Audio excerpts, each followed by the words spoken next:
जय सिया राम। सब सुख लहे तुम्हारी सरना, तुम रक्षक काहू को डरना। श्री हनुमान जी की कृपा को लेकर किसी संत महात्मा से बात की जाए तो सबसे पहले वो भक्ति और प्रेम की बात करते हैं। उपायों की बात, कर्मकांड की बात, पूजा पाठ की बात ये बाद में आती है। लेकिन सवाल ये होता है कि ये प्रेम जगे कैसे, ये प्रेम बढ़े कैसे। तो इसका एक ही उत्तर है कि श्री रामचरितमानस की जो चौपाइयाँ हैं, जो गोस्वामी तुलसीदास जी ने जिन पंक्तियों की रचना की है, उसका अर्थ सहित अगर हम पढ़ायन करते हैं या जहाँ कहीं भी हमें सुनने को मिल जाए और उसमें हमें अगर रस मिलना शुरू हो जाए, हमारे मन में ये भाव ना आए कि कथा तो हम पहले से जानते हैं। एक सज्जन मिले थे, उनको हमने कहीं बुलाया था, वो मुझसे मिलना चाहते थे, तो हमने उन्हें बुलाया कि आप आ जाइए, एक जगह प्रवचन चल रहा है और वहाँ पे रामकथा चल रही है।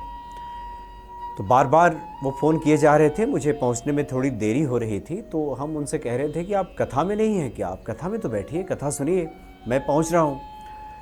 लेकिन वो तब तक 2 बार 3 बार मुझे फ़ोन कर चुके कि हम कहाँ हैं, अब तक क्यों नहीं पहुँचे, मुझे मिलना है, इस तरह की बातें वो कर रहे थे। लेकिन जब हम कथा में पहुँचे तो हमने देखा कि कथा के मुख्य द्वार के सामने वो खड़े हैं।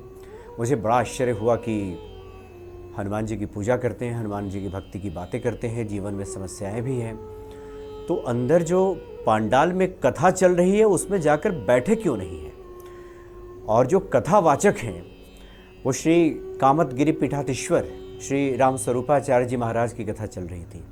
बड़े रसपूर्ण कथा वो करते हैं, जब भी कहीं मौका मिलता है मुझे, तो जब तक उनकी कथा चलती है बैठ करके हम उस कथा का रसास्वादन करते हैं, बड़ा आनंद आता है। लेकिन वो बाहर खड़े थे, हमने पूछा कि आप अंदर क्यों नहीं गए, तो उनका कहना था कि कथा तो हम पहले से जानते हैं, राम जी की कथा है, पहले से जानते हैं, उनके जन्म के बारे में पता है, कैसे विवाह हुआ, कहाँ विवाह हुआ, किनके साथ विवाह हुआ, वन गए, राक्षसों का संहार किया, हनुमान जी से मिले, फिर आ गए, राजगद्दी पे राम राज्य स्थापित किया, यही कथा है, तो पहले से पता है।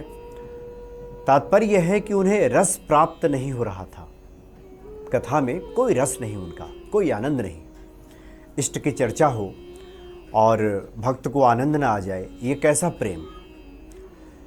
तो कथा में रस आना बहुत आवश्यक है। जब हनुमान जी की चर्चा चल रही हो, प्रभु श्री राम की बातें हो रही हो कहीं भी, उसमें रस आए और हमारे कान हमेशा आतुर हों श्री हनुमान जी की चर्चा सुनने के लिए, तब ये भक्ति और प्रेम की अवस्था आती है। और उसके बाद जो सांसारिक आवश्यकताएं हैं व्यक्ति की, वो सब पूरी होने लगती हैं और फिर आध्यात्मिक रास्ता भी प्रशस्त होता है, आगे बढ़ता है। और जब तक व्यक्ति राम का प्रिय नहीं होगा तब तक उसकी मनोकामनाएं पूरी नहीं होती। राम का प्रिय जब व्यक्ति हो जाता है तो सब अष्ट सिद्धि नौ निधियाँ उसे प्राप्त होने लगती हैं। आशीष दिन राम प्रिय जाना, हो हुतात बलशील निधाना। हम लोग सुंदरकांड में पढ़ते हैं कि राम का प्रिय जान करके माता जानकी जी ने श्री हनुमान जी को ये वरदान दिया, जाना कि ये राम के प्रिय हैं। तो पहले तो राम का प्रिय बनना होगा, श्री हनुमान जी का प्रिय बनना होगा, उनकी कथाओं में रस आना चाहिए। ये प्रेम का पहला लक्षण है कि प्रेमी के भीतर ये अकुलाहट हो, जानने की, सुनने की, उसके दर्शन की, ये लक्षण है प्रेम का। और तभी हमें कृपा प्राप्त होती है। और बाकी अन्य साधन जो बताए जाते हैं, उन साधनों के जरिए मूल उद्देश्य होता है कि ये भक्ति और प्रेम बढ़ जाए। पिछले कुछ कड़ियों में हनुमान जी के कुछ साधनाओं की चर्चा हुई है, जिसमें नाम जप के, उनके मंत्रों के जप की बात की गई है। और कुछ ये कहा गया है कि आप इतने माला का जप करें तो ये साधना पूरी होगी और उसके बाद हनुमत कृपा आपको प्राप्त होगी। इस पर बहुत सारी जिज्ञासाएँ सामने आई कि क्या बिना माला के जप किया जा सकता है, क्या बिना माला के हम जप करें तो क्या हनुमान जी की कृपा हमें प्राप्त नहीं होगी, इस तरह के सवाल पूछा गया है।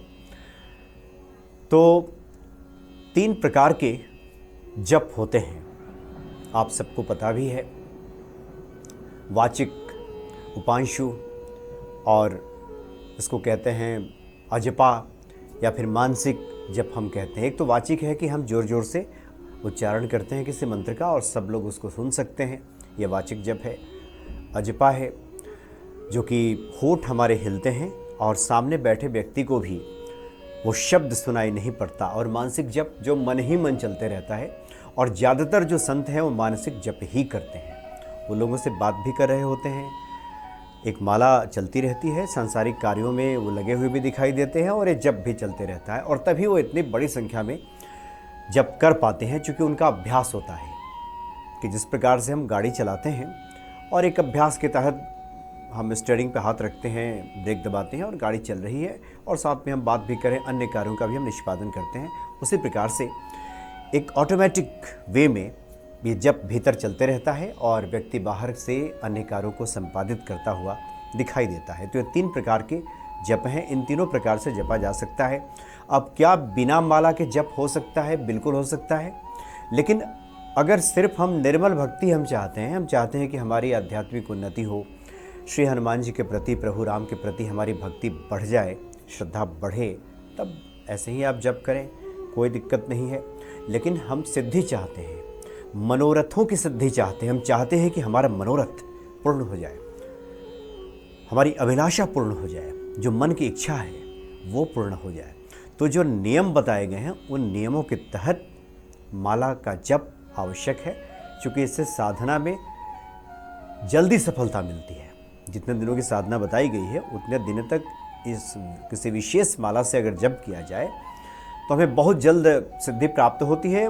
तात्पर्य यह है कि हमारी जो अभिलाषा है वो जल्द पूर्ण हो जाती है। देखिएगा कि गाँव में या जो लोग कम पढ़े लिखे लोग थे, उनके जीवन में कोई कठिनाई आती थी तो साधु महात्मा जब उनके दरवाजे पे पहुंचते थे तो कोई मंत्र देते थे और कहते थे कि आप काम करते हुए, खेतों में काम करते हुए, खलिहान में काम करते हुए, जो भी आपका कार्य करते हुए उसको जपते रहें। उसमें कोई माला की आवश्यकता नहीं होती थी और उस व्यक्ति का कल्याण हो जाता था, इससे भी कल्याण हो जाता है। लेकिन अगर हम कुछ विशेष समयावधि में, कुछ विशेष समय में हम चाहते हैं कि हमें पूर्ण फल की प्राप्ति हो जाए, हमारे मनोरथ सिद्ध हो जाए, तब माला की आवश्यकता पड़ती है। वैसे तो रुद्राक्ष की माला से आप किसी भी देवी देवता का जप कर सकते हैं, सिर्फ महालक्ष्मी के जप को छोड़ करके। महालक्ष्मी जी का जप रुद्राक्ष की माला से नहीं होता। एक रुद्राक्ष की माला भी आपके पास अगर है तो आप सभी जपों का संपादन कर सकते हैं। आप वैष्णव हैं, शैव हैं या शाक्त हैं, कोई भी, सिर्फ महालक्ष्मी की जब पूजा करेंगे तो उस वक्त उसकी रुद्राक्ष की माला का इस्तेमाल नहीं होता। और माला के इस्तेमाल करने से, माला के प्रयोग से मंत्र की जो शक्ति है, जो ऊर्जा है, बलवती होती है और ज़्यादा, और इसका हमें त्वरित लाभ प्राप्त होता है। तो जितने भी दैव शक्तियाँ हैं आप रुद्राक्ष से जप लीजिए, मातृशक्तियों का भी जप लीजिए, और साथ ही भगवान कृष्ण या वैष्णव जितने देव हैं उन सभी की हम चंदन की माला से जप कर सकते हैं। स्फटिक की माला से हम सभी मातृ शक्तियों का जप कर सकते हैं। तो एक रुद्राक्ष की माला भी आपने रखा है तो उससे भी सारा जप संपन्न हो जाएगा।